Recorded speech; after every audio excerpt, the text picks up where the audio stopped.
এমন অনেক হাজবেন্ড রয়েছে যারা কিন্তু তাদের ওয়াইফদের অনেক বেশি টেক কেয়ার করে, তাদের মানসিক শান্তি কিন্তু তারা রক্ষা করে।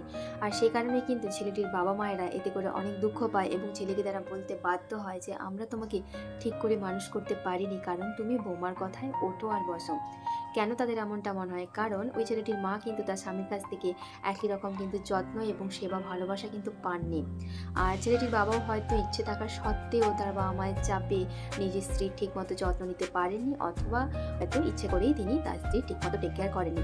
এখন যখন ছেলে তার স্ত্রী খুব বেশি করে টেক কেয়ার করছে, তখন কিন্তু তাদের অনেক কষ্ট হয় এবং তারা প্রকাশ্যে কষ্ট পেয়ে কিন্তু তার সন্তানকে বলে ওঠে যে তোমাকে আমরা ঠিক করে মানুষ করতে পারিনি।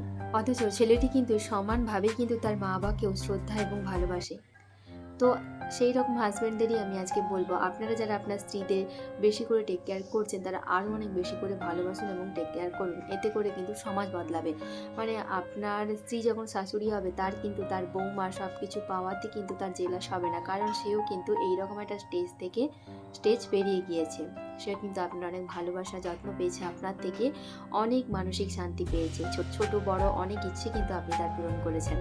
তাই বলবো, আপনার স্ত্রীকে যেরকম ভালোবাসেন সেই রকমই বাসুন, বা আমার কথায় কান না দিয়ে আপনার স্ত্রীকে সমানভাবে ভালোবাসুন। কারণ শাশুড়ি বৌমার সম্পর্ক নষ্ট হওয়ার কারণে কিন্তু পুরো একটা পরিবার কিন্তু ভেঙে যেতে পারে।